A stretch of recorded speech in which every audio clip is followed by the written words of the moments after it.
The shuttle descended through the upper atmosphere of the station, and Kevin Hayes watched the curved surface of Nexus Prime grow larger below him. The station was a massive structure, built by the Council centuries ago to house representatives from hundreds of species. It floated in empty space, far from any star, and served as the center of galactic politics and trade. Kevin sat still in his seat. His uniform was pressed and clean. Next to him sat Lisa Morton, the diplomat. She was checking her datapad one more time, making sure she had every fact correct about the territorial disputes in the Kepler sector. Behind them sat Jacob Cooper, the security officer. He was younger than Kevin but strong and alert. His eyes moved constantly, always watching for danger. Grace Washington and Daniel Foster sat in the back. Grace handled communications, and she was fluent in 12 different languages. Daniel was the technology specialist. He could fix almost anything and understood the systems that held the facility, council chamber together.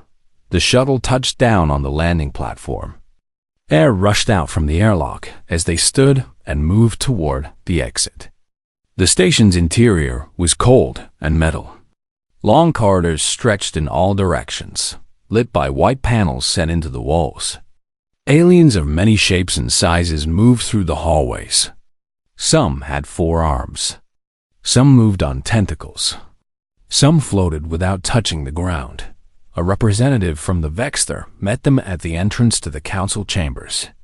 His name was Handler Vrek, and he barely acknowledged the humans.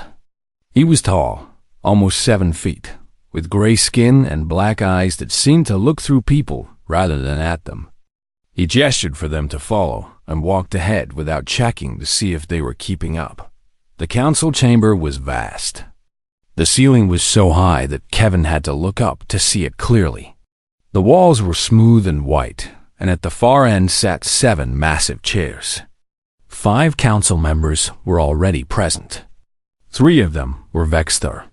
One was a Carillion, a crystalline being made of living stone. The last was a neutral observer, a small mechanical construct that recorded everything for the historical archives. General Krall stood when they entered. He was the largest Vexter in the room, muscled and powerful. His skin was darker gray than Handler Vrek's, almost black in some places. He wore a uniform that showed his rank through symbols Kevin did not fully understand. When Krall stood, the other 2 Vexter council members stood as well. Kevin led his team to the chairs that had been set aside for them. They were smaller than the council chairs, positioned lower, facing the council members. This was intentional. The humans would literally look up at the council members as they spoke. It was a way of showing dominance without words. Lisa opened with the human position. She spoke clearly, stating facts about the border violations. Vexter ships had entered human space 17 times in the past month. Supply stations had been surveyed. Communications towers had been scanned. This was not normal behavior for a species that claimed to respect the treaty. General Krall listened without speaking. His black eyes did not blink. When Lisa finished, he leaned back in his chair and made a sound that Kevin understood was laughter, though it came from somewhere deep in the general's chest, almost like rocks grinding together. "You speak as though you matter," Krall said. His voice was deep and carried weight. Even through the translation device in Kevin's ear, the contempt was clear. Humans are soft creatures from a world of water and air. You have been spacefaring for only 200 years. The Vexter have dominated the stars for 10,000 years. Kevin did not move. He did not show anger or fear. He had prepared for this. He knew the Vexter valued strength and directness. "We matter because we exist," Kevin said, his voice calm. "We have a right to our space just as the Vexter have a right to yours. The treaty gives us this right." All parties agreed to it. Krall stood up. He was far taller than Kevin when they were both standing. He stepped down from his chair and walked toward the human delegation. His footsteps were heavy and slow. He stopped in front of Kevin. "The treaty is a courtesy," Kral said. "Not law. Law is what the strongest make it to be." Kevin stood up to face the general. He was much shorter, but he did not step back. "Then you will learn what humans are made of," Kevin said quietly. The general's hand moved faster than Kevin could follow. His palm struck Kevin's face with the force of a hammer blow. The sound echoed through the chamber. Kevin fell backward, catching himself on the chair. Blood filled his mouth. His lips split where a tooth had cut through the skin. The room went absolutely silent. Kevin touched his mouth with the back of his hand and looked at the blood. He straightened himself slowly and met Kral's eyes again. His jaw hurt. His head was ringing, but he did not look away. "You just made a serious mistake," Kevin said. Blood ran down his chin. "You touched someone you should never have touched. You showed all the species here that the Vexter do not believe in the laws you claim to follow. And you prove that you fear what we might become if you do not crush us now." Kral's hand came up again, but the Carillion Council member made a sound that stopped him. It was a deep, resonant tone that seemed to come from the stone itself. Hand Levrek appeared at Kral's side and pulled him back. "This session is concluded," the neutral observer announced. "The incident has been recorded and will be reported to all council members." Lisa grabbed Kevin's arm. Jacob was already moving toward the door, his hand near his weapon. Grace and Daniel flanked them as they turned to leave. The chamber remained silent as the humans walked out. Kevin did not run. He did not look frightened. He walked with his head high and his eyes forward. As they reached the corridor, his team clustered around him. Lisa pressed a cloth against his mouth to stop the bleeding. "That was insane," Jacob said, his voice sharp. "He could have killed you." "He showed us exactly what he is," Kevin replied. "And now everyone in this chamber knows it too. The question is what we do about it." Lisa looked at him with worry in her eyes. She knew what he was thinking. She had seen it before. That look that meant Kevin was already planning something dangerous. Behind them, they heard General Kral's voice echoing through the halls, laughing that grinding rock sound again. He was laughing because he believed he had proven his superiority. He did not understand what he had just done. He did not realize that his single act of violence had set in motion events that would change the course of human history. The news reached Earth before Kevin's shuttle did. Images of his bleeding face spread across every news channel, every social media platform, and every communication device on the planet. The clip was simple but powerful. A human stood facing an alien general. The alien struck him. The human bled. The human did not fall. The human did not apologize. Within 6 hours, 3 billion humans had seen the video. Within 12 hours, every major government on Earth had received emergency alerts from the United Nations Space Authority. The Vexter had officially withdrawn from all diplomatic channels and moved a military fleet toward Earth's orbital space. Kevin's shuttle landed at the United Nations Space Complex in Geneva. He was taken directly to the command center, where the director of the UNSA, Admiral Patricia Okonkwo, waited for him in a secure briefing room. "That was either the bravest or the stupidest thing I have ever seen," Okonkwo said. She was a tall woman with gray hair and eyes that had seen decades of military service. She did not look angry. She looked impressed. "It was necessary," Kevin replied. His lip was swollen, but had stopped bleeding. Kral was never going to respect this. The moment he decided to use violence, he revealed that they see us as weak enough to hit without consequence. "And now they are coming," Okonkwo said. She turned to look at a map of Earth's orbital space. Red markers showed Vexter ship positions. They were moving closer every hour. They have issued an ultimatum. Submit to Vexter authority or be destroyed. Kevin looked at the map for a long moment. He thought about Lisa, still on Nexus Prime, and the rest of his team. He thought about the 3 billion people watching, waiting to see what humanity would do. He thought about the choice in front of them, surrender or stand. "We need to activate the reserve fleets," Kevin said. "We need to call back every ship that is in the outer systems. We need to start manufacturing weapons now, around the clock. We need every factory on Earth converted to military production." "That is a declaration of war," Okonkwo said. "We are already at war," Kevin replied. "They just made it official." Within 24 hours, United Nations Security Council passed an emergency resolution. Every nation on Earth pledged resources to a unified defense effort. Scientists and engineers who had been working on advanced projects were reassigned to create countermeasures against Vexter technology. Soldiers were called back to active duty. Factories that had been quiet for years rumbled back to life. The work was desperate and urgent. Humans worked in shifts that lasted 18 hours. They worked because they understood what was at stake. If they failed, Earth would be bombarded from orbit. Cities would be destroyed. Billions would die. But the work was also driven by something else. The image of Kevin's bleeding face had awakened something in humanity. It was not rage, exactly. It was something deeper. It was the collective realization that they could not hide anymore.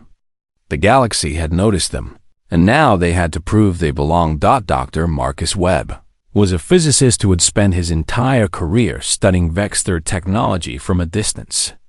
He worked in a laboratory that now felt more like a military installation. Around him, teams of scientists examined every specification, every blueprint, every known fact about Vexter ships and weapons. "Their shields regenerate on a frequency pattern," Marcus told his team, pointing to a holographic display. "They are efficient but not fast. There is a gap. If we hit them during the gap, we can penetrate." An engineer named Sarah Kim seized on the idea. She was young and brilliant, and she began designing a new type of missile. Instead of trying to hit harder than the Vexter, she designed a weapon that would hit faster. It would exploit that gap in the shield cycle. It would slip through the defense and strike the vulnerable systems underneath. Similar work was happening in factories and laboratories across Earth. Humans were not trying to match Vexter technology. They were trying to understand it well enough to work around it. They were looking for the weaknesses that no heavily armored species would expect to find in their own systems. General Kral watched the reports coming from Earth with confusion and then with something closer to concern. Humans were not surrendering. They were not pleading for mercy. They were mobilizing. Factories that appeared abandoned were suddenly producing weapons. Ships that had been in storage were being refitted and sent into space. And worst of all, humans were working together. There were no arguments about resources. There were no disagreements about strategy. Every human seemed to understand that this was about survival. Kral had faced hundreds of species in his long military career. Most of them panicked when they saw the size and power of the Vexter fleet. Some fought back half-heartedly. A few struggled briefly before surrender. But none of them had responded like this. None of them had mobilized their entire civilization in response to a single act of violence. He reported this to the Vexter High Command. He told them that humans were faster than expected, more adaptive than typical for a young species. He suggested a careful approach, a demonstration of power before full-scale invasion. The High Command did not listen. They saw only that a human had looked a Vexter general in the eye without breaking. That was intolerable. That had to be crushed before it spread to other species on Earth. Kevin was promoted to Admiral and given command of the newly formed Earth Defense Fleet. His first action was to visit the factories and laboratories. He talked to the workers and scientists. He did not give them orders about working harder or faster. Instead, he told them why it mattered. He told them about Lisa and the other diplomats, still trapped on Nexus Prime. He told them about the billions of children on Earth who had their whole lives ahead of them. He told them that what they were building was not just weapons, but hope. The workers listened. They understood. And they worked harder, not because they were told to, but because they finally understood. What their work meant thought the Vexter fleet drew closer. The ultimatum was ignored. The assault would come soon. And when it did, humanity would be ready. Not ready to conquer. Not ready to dominate. But ready to survive. Ready to show the galaxy that humans were not soft creatures to be dismissed. Ready to prove that underestimating humanity was the last mistake an enemy would make. The Vexter fleet appeared at the edge of the solar system like a dark cloud moving across the sky. 17 massive warships, each one carrying enough firepower to destroy an entire continent. They moved with slow precision, taking their time because they believed there was no rush. Humans were primitive. Humans would break quickly. Admiral Kevin Hayes stood in the command center of the Earth Defense Fleet, watching the red markers move across the tactical display. The main human fleet consisted of 12 ships, half the size of the Vexter vessels. In terms of raw firepower, the humans were outmatched 3-1. All ships report ready, the communications officer said. Her name was Elena Rodriguez, and her voice was steady and clear. We have received final confirmation from the ground-based defense stations. Missile arrays are powered up and waiting. Kevin nodded. He had studied the Vexter battle patterns for weeks. They always attacked the same way. They moved in formation, overwhelmed the enemy with coordinated fire, and moved on to the next target. They had never faced an opponent who did not try to match their firepower.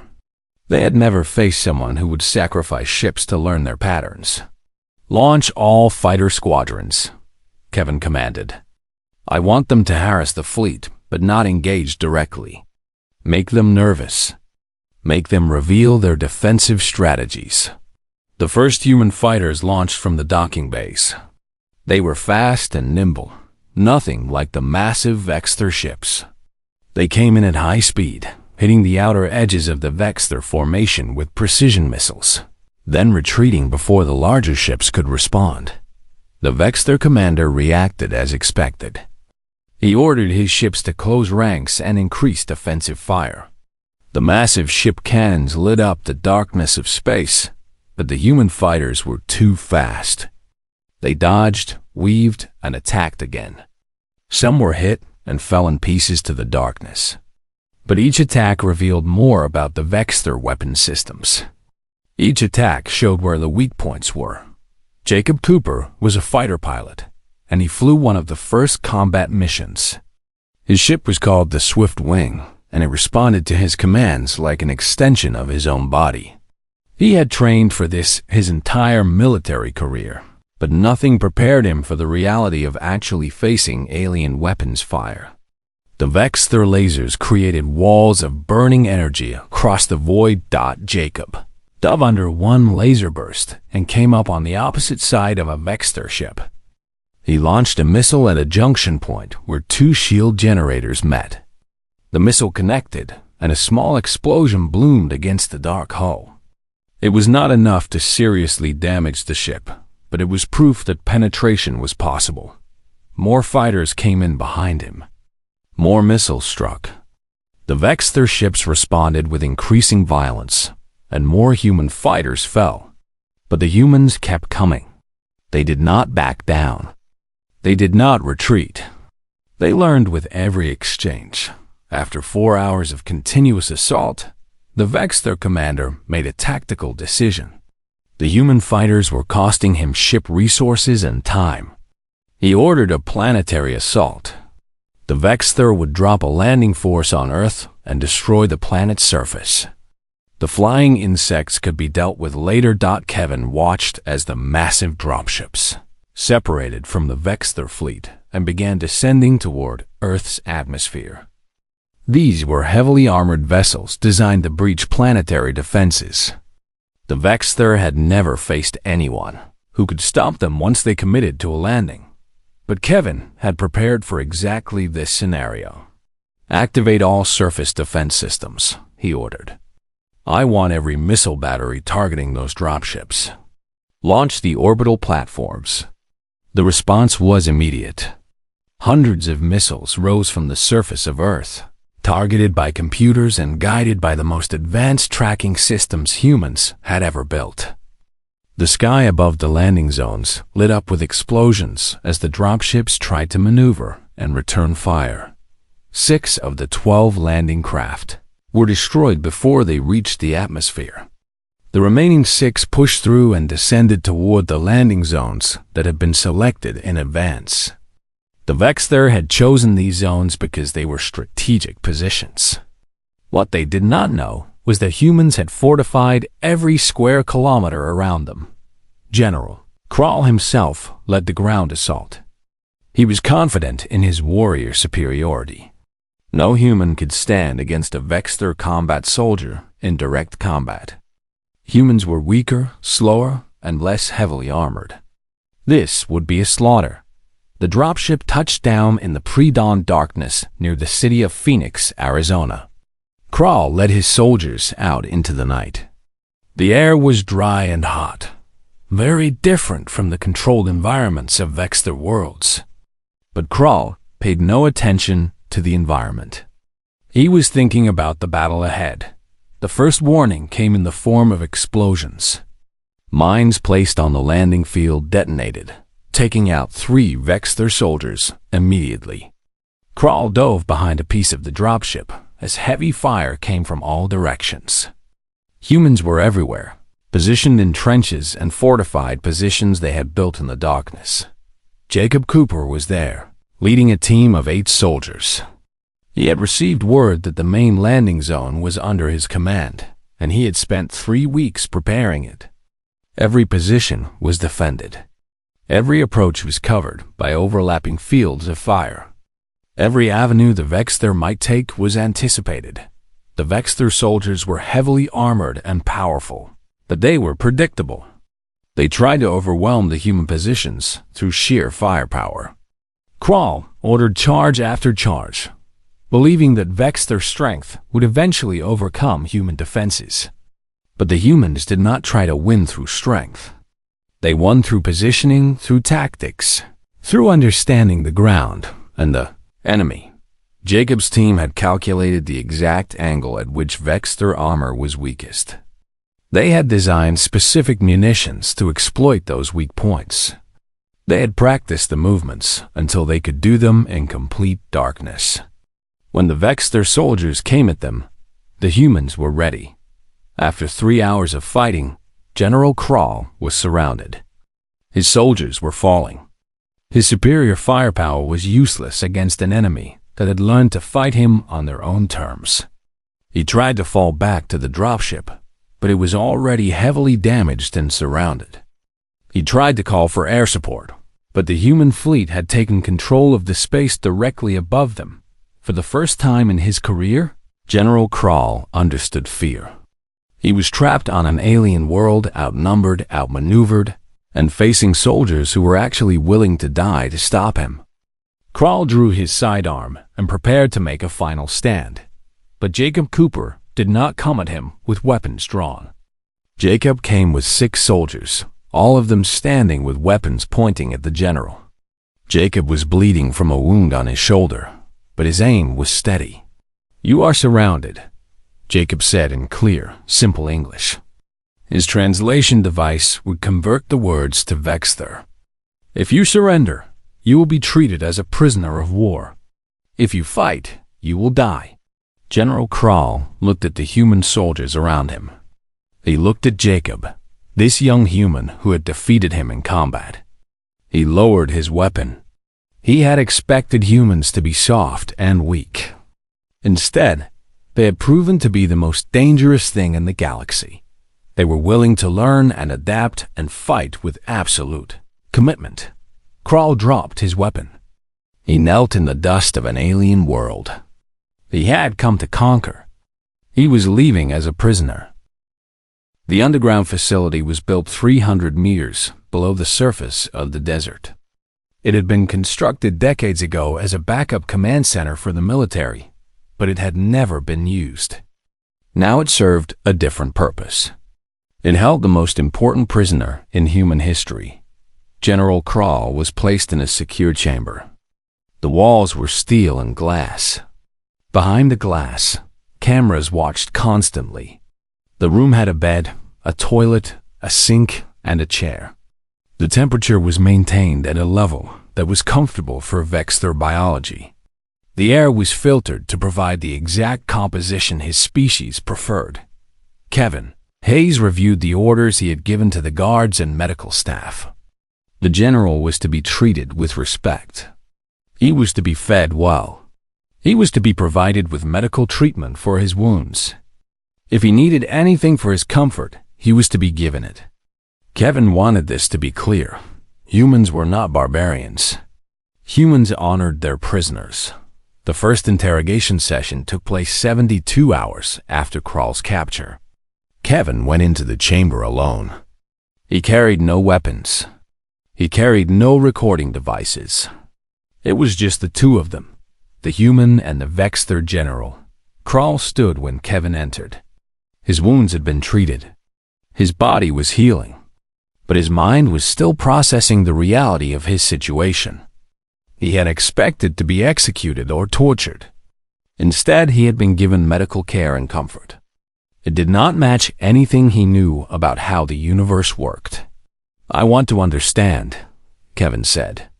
He sat in a chair across from the general. "Why did you come here? What did you think would happen?" Krall was silent for a long time.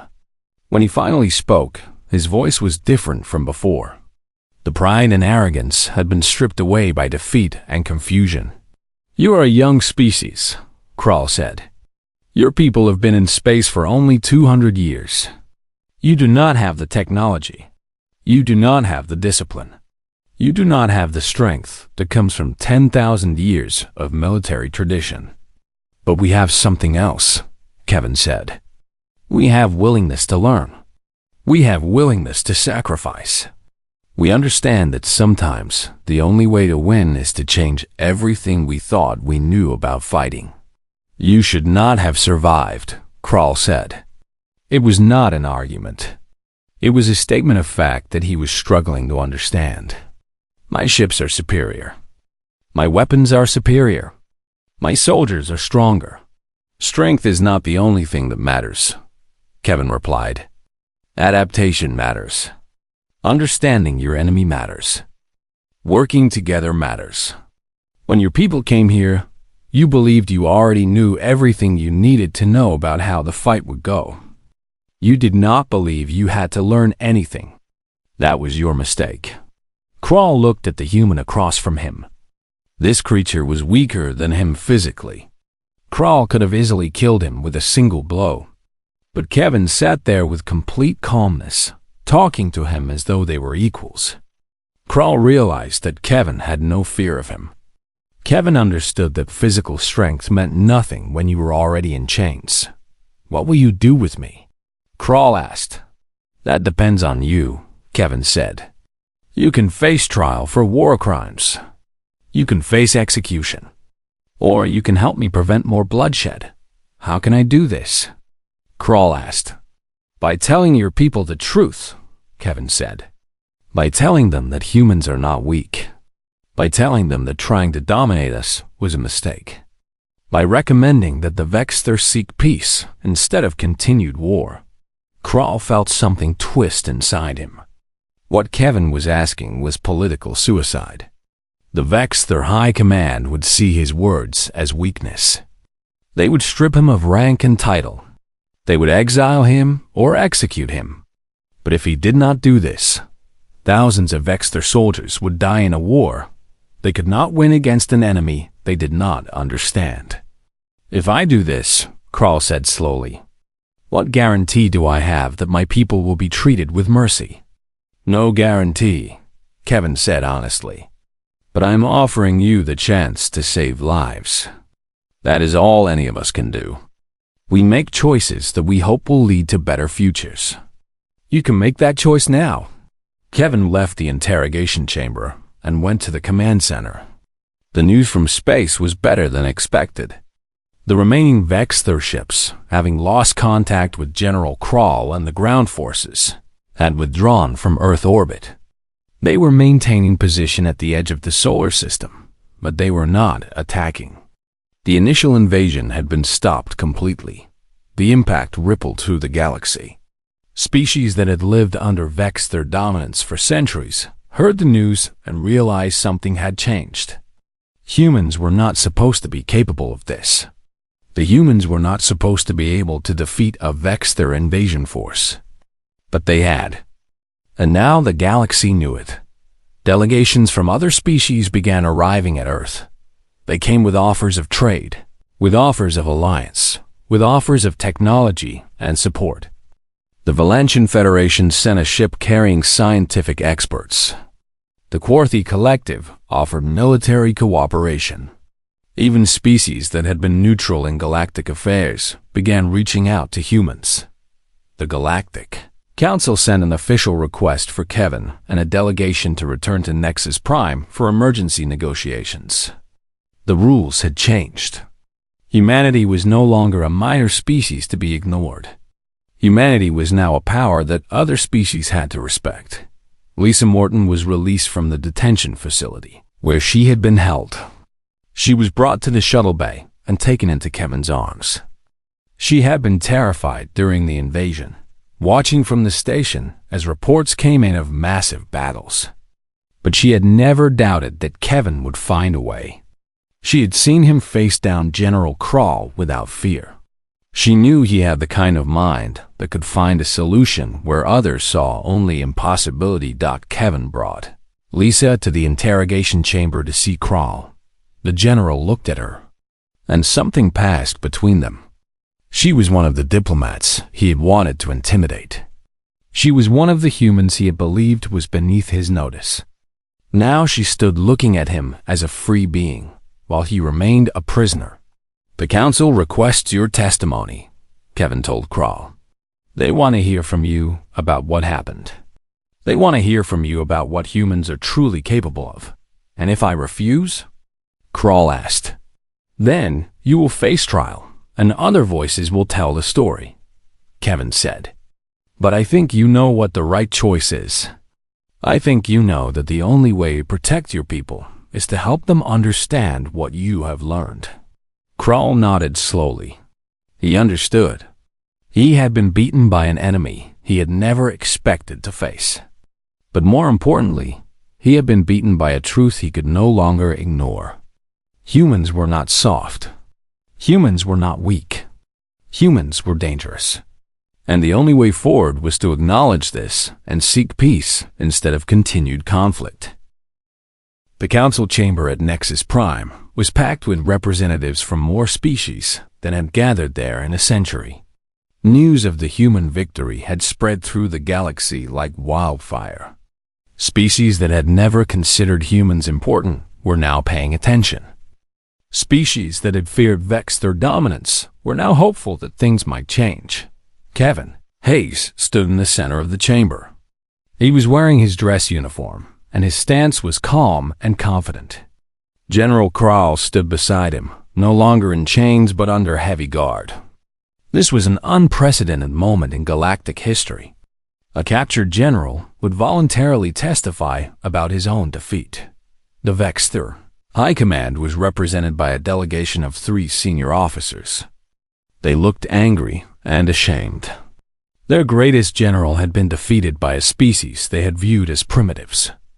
This was not just a military defeat. This was a blow to their entire understanding of how the universe worked. General Krall will now make a statement, the council chairman announced. He was an ancient Corellian, a crystalline being who had served the council for 300 years. Krall stepped forward. His voice was steady, but Kevin could see the effort it took. The general was risking everything. When he finished speaking, the Vexthur High Command would likely disown him. His military career was over. But Kral had decided that saving lives was worth the personal cost. "I came to this world believing humans were weak," Kral began. "I came here believing that Vexther's strength would overcome any resistance. I was wrong. Humans possess qualities that no amount of military superiority can match. They possess the ability to learn from every encounter. They possess the willingness to sacrifice everything for those they protect. And they possess something that no weapon can overcome: the determination to survive." He paused and looked directly at the Vexther delegation.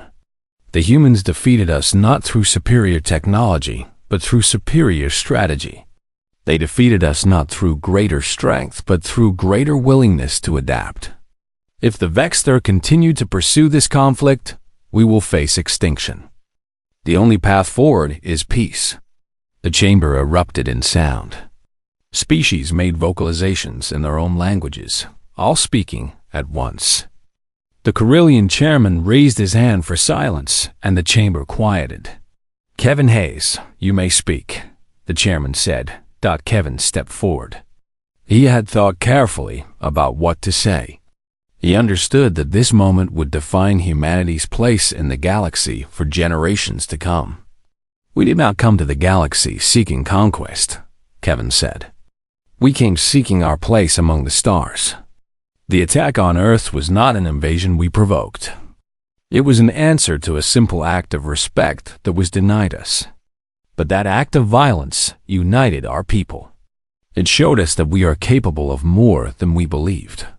It showed us that we have strength that comes not from weapons, but from our hearts." He looked at Kral. General Kral came to destroy us. Instead, he taught us. By attacking us, he unified us. By underestimating us, he proved that our greatest strength lies in our ability to surprise those who think they understand us completely. Lisa Morton stood in the diplomatic section. She was watching Kevin with pride and something deeper. This man had faced down an alien general with nothing but his own courage. Now he was facing down the entire galactic power structure with the same steadiness. "We are not asking for dominance," Kevin continued. "We are asking for respect. We are asking to be treated as equals. And we are offering something that all species need: the knowledge that there is another species now that will stand for those who cannot stand for themselves. Humanity will be the protector of the young and the weak.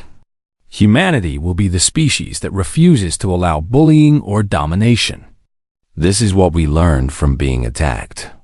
This is what we will bring to the galaxy." The voting took place over the next 3 hours. The Galactic Council had to decide whether to recognize humans as full members with equal standing. The vote was almost unanimous. Only the Vexther abstained, unable to bring themselves to vote for the species that had defeated them, but also unable to vote against it after Kral's testimony. Earth was granted full status as a galactic member. Humanity was recognized as a spacefaring species with the right to protection under galactic law. Trade agreements were offered. Military alliances were proposed. Most importantly, no one would ever again treat humans as primitives or weaklings. The celebration on Earth lasted for days. People filled the streets. They were not celebrating victory or conquest. They were celebrating survival. They were celebrating the moment when their species had stood up and refused to be pushed down. They were celebrating the knowledge that humanity had earned respect through courage and determination. In the underground facility in the desert, General Kral was making final preparations. He had chosen to remain on Earth rather than return to his people. The Vexther High Command had indeed disowned him. He was no longer a general. He was no longer part of their military structure. But he had found something unexpected. He had found respect. Kevin visited him on the morning before Kral was to be released. The general would return to Vexther space, but not as a prisoner or an exile. He would return as an ambassador, a voice calling for peace and understanding. "You gave up everything," Kevin said. "I gave up position and title," Kral replied. "But I gained something more valuable: I gained the knowledge that I was wrong. I learned to look at another being and see strength instead of weakness. Humans have taught me that the universe is larger and more complex than I ever understood. Will your people listen? Kevin asked. Some will, Krall said. Some will take centuries to accept what happened here. But the memory will remain. The memory of the day a human stood up to a vexed their general and refused to break. The memory of how one small species united and turned certain defeat into impossible victory. Over time, that memory will change how the galaxy sees itself. Krall extended his hand to Kevin. It was a human gesture, something Kevin had shown him during the months of negotiations. Kevin took his hand, and they stood there together. The human and the alien, the victor and the vanquished, bound by something that transcended both of them. In the council chamber at Nexus Prime, a new section was being added to the historical records. It would contain the testimony of General Krall. It would contain the accounts of the humans who fought in the defense of Earth. It would contain information about the species that had refused to be conquered, that had taken their greatest enemy and turned him into an ambassador for peace. Kevin stood once more in the council chamber where he had watched his lip bleed as an alien general struck him. But now the chamber was different. Now humans had a seat at the table. Now Kevin stood as an equal. Now the galaxy understood that underestimating humanity was the last mistake an enemy would ever make. The story of the slap that changed everything would be told for thousands of years. It would be a reminder that strength comes in many forms. It would be a reminder that the mightiest weapons can be defeated by the determination of those who refuse to accept defeat. It would be the story that defined humanity's place in the stars. Not as conquerors, but as the species that chose to face darkness with light, violence with persistence, and hatred with the hope that even enemies could learn and change. The galaxy had finally understood what Kevin Hayes had known from the beginning. Humans were not soft. Humans were not weak. Humans were something far more powerful than any weapon. Humans were alive in a way that no other species fully grasped. And when you threatened what they loved, they would move heaven and earth to protect it. They would learn. They would adapt. They would overcome. And they would do it together, standing as one, refusing to break, refusing to surrender, proving to the universe that humanity belonged among the stars.